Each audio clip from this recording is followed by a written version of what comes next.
సదా మోహాటవ్యాం చరతి యువతీనాం కుచగిరౌ నటత్యాశాఖా స్ఫటతి ఝటితి స్వైరమభితః కపాలిన్ భిక్షో మే హృదయ కపిం అత్యంత చపలం దృఢం భక్త్యా బద్ధ్వా శివ భవదధీనం కురు విభో.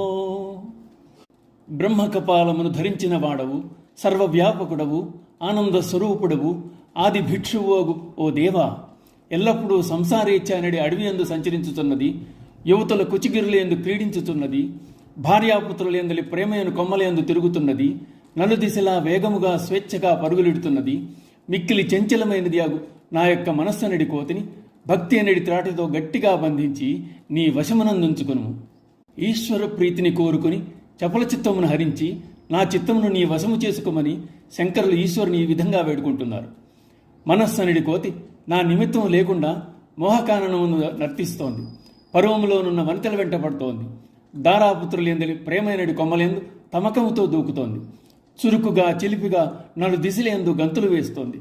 హే కాపాలి, ఈశా, భిక్షుక, నా చిత్తమనే చపల కపిని భక్తినే తాటితో బంధించి నీ వశమునందుంచుకో. మనిషిలోని బలహీనతలను, వాటి నుండి బయటపడే ఉపాయమును ఈ శ్లోకంలో శంకరులు తెలియజేస్తున్నారు. మనిషి పతనానికైనా ఉన్నతి సాధించడానికైనా అతని మనసే కారణం. మనిషి మనస్సును మర్కటంతో పోలుస్తారు. కోతి ఒకచోట స్థిరంగా ఉండదు, అటు ఇటు తిరుగుతూ ఉంటుంది. దానికి చపలత్వం ఎక్కువ, విషయవాసనలు కూడా ఎక్కువే, అవసరం లేని విషయాలను పట్టించుకుంటుంది. మనిషి కూడా అంతే. దీనికంతకో కారణం మనిషికి ఉండే మోహం. కామ, వ్యామోహ, మమకారాలనేవి చెట్లయితే ఆ చెట్లతో నిండి ఉండేదే మోహం. మనస్సునడి కోతి ఈ మోహారణ్యంలో విచ్చలవిడిగా నిత్యం నిరంతరం తిరుగుతూ ఉంటుంది. తాత్కాలికమైన సంతృప్తి కోసం వివిధ విషయాల్లోకి వెళ్ళి చిక్కుకుపోతోంది. శివ, అటువంటి నా మనోమర్కటాన్ని నియంత్రించగలవాడివి, అదుపులో ఉంచగలిగిన వాడివి నువ్వే. నీవు ఆది భిక్షువు కదా, చేతిలో కపాలం పట్టుకుని భిక్షాటనకు తిరుగుతూ ఉంటావు. నా మనసును కూడా నీ వెంట తిప్పుకో. అది పట్టుపడ్డానికి భక్తి అనే తాడు ఉండనే ఉంది కదా. అయితే నా మనస్సు తేలిగ్గా నీ వెంట వచ్చే రకం కాదు. ఇది చాలా తెలివైనది, తప్పించుకో చూస్తుంది. నువ్వు ఏమరపాటుగా ఉన్నావా, సమయం చూసుకుని మళ్ళా వెనక్కి నా వద్దకే వచ్చేస్తుంది. అందుచేత దానిని దృఢంగా బంధించు, నీ చెప్పు చేతుల్లో పెట్టుకో.